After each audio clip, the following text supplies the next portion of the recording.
back to another episode of Coastlines to Cranes. I'm Shandon Harbour, your host, and this is the Construction Podcast, where we bring you everything about the construction industry, the culture, the people, the policies, the politics, and everything in between. And today, as our guest, I have a dear friend of mine, Aimee Faucett. She comes to us with a long history of experience working with our former mayor, Kevin Faulconer. She also worked for the chamber. She has a vast experience in policy, and now she is leading one of the industry's most prominent housing associations, the Building Industry Association. And she is a fellow San Diegan. Please welcome my very good friend, Aimee Faucett. Hello. Welcome. Thanks, Shandon. Amazing. It's great to be I forgot here. to say you're a professor at San Diego State. Oh, yes, I do that. I have two jobs. Yes. Yes. Busy gal. Yes. And, Professor Go Aztecs, they're graduating this weekend. And Awesome. Yes. Yay. Yep. Yeah. Welcome. So, okay, little known fact that our listeners don't know about us is that we share sweets. We're sweet mates. Sweet mates, office Yes. sweet mates. Yes, we are. Your office is down the hall. Every once in a while, we have to close each other's doors because we're both too loud. And so we're like, Yes, they're having that's way the too much case. fun down there. Close the door. We are or for whatever- passionate about what we do. We are very passionate. Very, very passionate. So it's really fun to have you on the podcast. Thank you for having me. I appreciate you're doing the podcast tour. Thank you for coming here. But it's interesting because I know you as Aimee. Yes. And yet I want our listeners to understand how much more you are now working with the BIA and all the stuff that it goes with that. And so tell our listeners about what are some of the myths related to like builders and developers where there's an image that comes to mind when you're working for builders and developers, and myth bust that for us. Yeah. Like, what does it look like now? So I think there's a misperception as to what the housing development industry actually is and looks like. I think we focus a lot on wealthy developers that are making, millions and millions and millions and millions off of building a house. And not to say that builders and developers aren't obviously very important. They're actually key to it. But the industry is bigger than a developer and builder. It comes with architects, engineers, planning, land use lawyers, landscape architects, trades from carpenters to electricians, and not only that, but also manufacturing, furnishing and fixtures that go into building a house. And so I think that the industry has been pigeonholed into one particular group that build houses, and obviously they are at the tip of the spear and they're important, but the industry is so much far deeper than that, and I think that gets missed. It's our cousins, our uncles, our aunts, our children, our parents, our siblings that are all working in the industry, and I don't think people quite understand that it's a broader depth of broad and deep of who is actually creates a home and builds a home. It's so true, because when I start talking to people, they're like, "Oh, do you build homes?" And I was like, "No, that's actually BIA. Yeah. That's Aimee. We're commercial side." But everybody knows somebody that's building in the residential space or the home building space, and so like you said, it's cousins, aunts, all of the community at large. But so oftentimes, especially when policy and those discussions come up, everyone thinks, oh, it's just those guys, the developers, the bankers, the bank rollers, if you will. Yep. And there's something to be said about that. Very important. That's how it happens. It's, they're the ones taking the risk. Yep. And that's a lot of times what we're trying to educate a lot of our industry on is that, the business owners are not the evil business owners. They also are the job creators. So people don't move into jobs on their own. The job creators, the people that are taking risks, are the ones that are making industry happen in San Diego. And so we can't lose sight of that when we're creating these interesting policies. Yeah, exactly. And one of the things I say is government doesn't build housing. I'm going to steal that line. Builders and developers build housing. Yeah, yes. I'm going to steal that. Can I steal it? I will say, my friend Aimee said, government doesn't build housing, but similarly, government doesn't build commercial stuff or they don't. Airport they don't terminals. build. They contract out with those type of things when they do it, but government doesn't build. And I'll go out on a limb and say, and organized labor doesn't create jobs. Right. It's the businesses that create jobs. And I think that it's not a knock on organized labor. It's just the facts that kind of, I think, in the debate of policy and in the debate of building gets lost. Absolutely.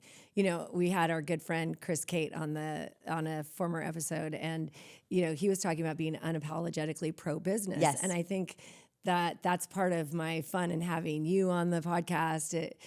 Yes, it's about a podcast about construction industry, but it's also about what I like to call getting the band back together and this pro-business effort in San Diego to say, okay, and we understand the importance of the worker, and I understand that we want to make sure everybody's treated fairly, and that is absolutely true of your members and our members, that we treat people fairly. We give them the proper wages. We give them all the medical, but all of the things that is appropriate. And yet, I think that business owners and sometimes the developers get demonized, that they're the ones that are, the enemy. And I think, well, hold on a minute.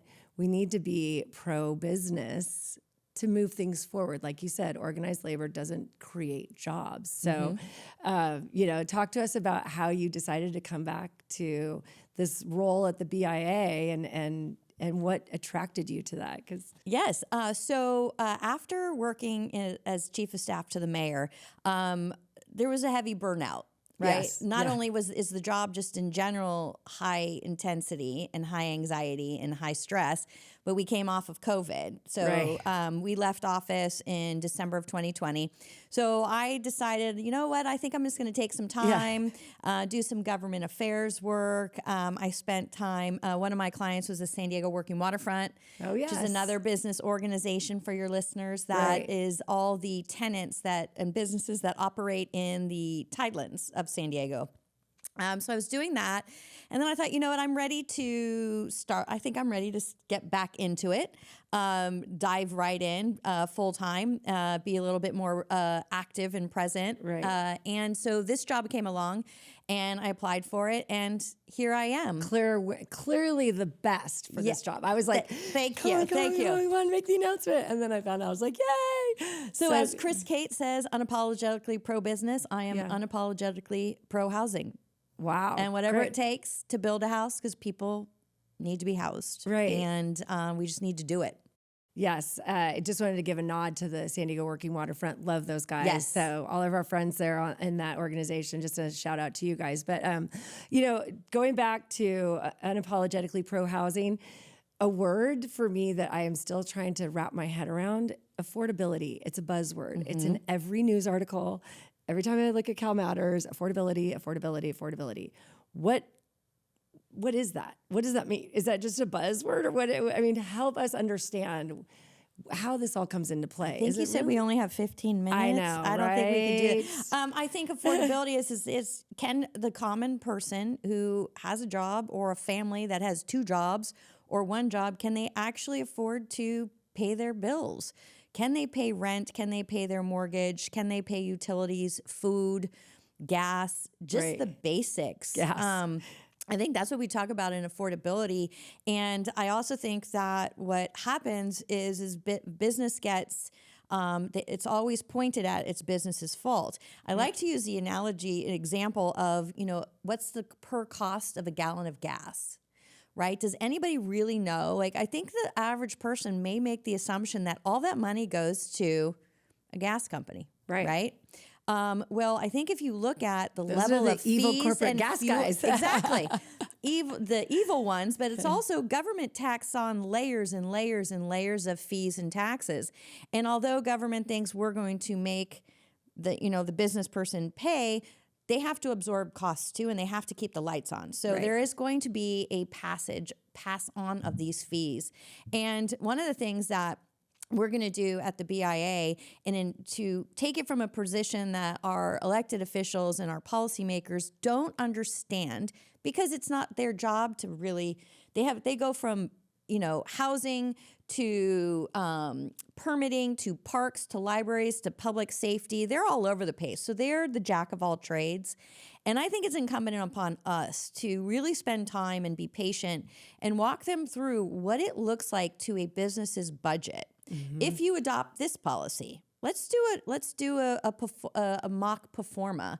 Okay, you want to add this developer impact fee. Okay, well, let's show you where that hits the bottom line, what line item it hits, and how it will get, what part of that will get passed on to the consumer.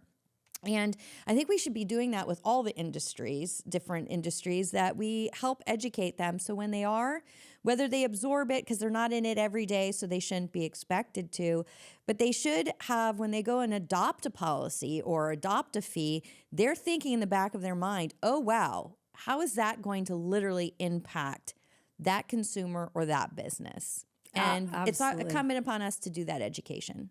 I couldn't agree with you more. I mean, I was sitting there looking at a restaurant bill the other day and 23% service charge tax. And I was like, I asked the server, is any of this going to you? And he said, no, it's all going to the house. And that's all those added fees and costs that any business in any industry, you talk about housing, but clearly it hits the restaurant business. It hits our friends at the working waterfront. It hits all of our construction. It's the cost of doing business. Right. I think that people also have to, the public also, in addition to the policymakers, need to understand what it takes to run a business. What are all the fees and taxes and overhead and rent and cost of doing business? Those are all real legitimate things. And it would be helpful if people took a little bit of time to get educated on those and what it is that government is causing those prices to increase and making them unaffordable. Right, exactly. Well, great. Thank you for that. Look, you did it. And we were almost about out of time. We're out of time. Yeah. It's like speed dating. Right. So funny that we have to set up a podcast to actually have a conversation, and we're like across the hall from each other.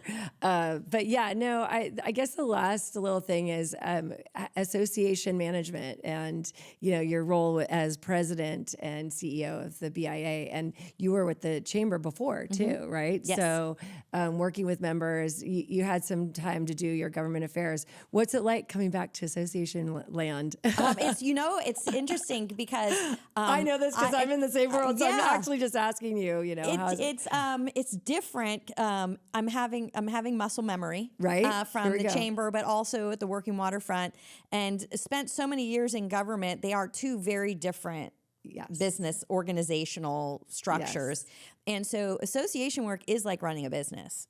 Your members are your customers and your clients, and you still have overhead and all of that to do. But it's really fun. It's really fun to be back in the association world, supporting business, housing, and so it's good to be back. Yeah, it's good to be back. It's great to have the band. Nothing's changed. Yeah. And Mark Kersey is going to be on our next episode. Awesome. So glad to have him at the Taxpayers. And the band is getting back together. Yeah. It's very, very fun. And it's great to see the impact that it's having on city council too. I'm reading the paper and seeing that there is a pro-business movement that says, look, enough is enough, folks. We can't just continue to tax, and to layer fees and to push policy that burdens businesses, because that's the fabric of America. Yeah. Right? Yeah, it is. Absolutely is. There's a whole different side story and on the other side of business, and it's not being told. And now that we're all back together, the band is back together, I think that's one of our priorities, is to educate the public as to what it takes to run a business and what government policy, fees, and taxes actually do to that business. Excellent. Aimee, I'll be completely honest. When I first got to know you, I would look you up online. I was like, wow, she's so cool. Oh, she was like at you. the chamber, and your picture, and then eventually chief of staff. And I was just so honored to meet you. And then, we also have a connection from the Point Loma land. Absolutely. Yeah, your husband knows our family very well. From high school, from middle school, and high school. Exactly. All of the above. So San Diego is the smallest big town there is in the whole world. 100%. Yeah. I absolutely believe that. It's like everybody knows everybody. But yeah, I'm so honored to have you on our podcast. Thank you for having me. Making the time. And if our listeners want to reach out and connect with you, is there a good way to go on your website, or what's that? How do they find you? Go to the website. That's absolutely, you can find any one of us, the team on there. Great. That is one thing we'll be updating. So keep that in mind when you do go to the website. But yes, that's the best way to reach us, is through the website. Great. Yeah. Yeah, we're updating our website too. Oh, awesome. we got to share stories, swap stories, who you're using, who we're using. That's right. Not just on, no, we don't just need to be on the podcast. We need to be in the hallway. Exactly. All right. That wraps it up for our episode of Coastlines to Cranes. It was great talking to Aimee. If you have any comments, put them in the comments below. Give us a like or hit subscribe. And you know how always in this show, stay classy, San Diego.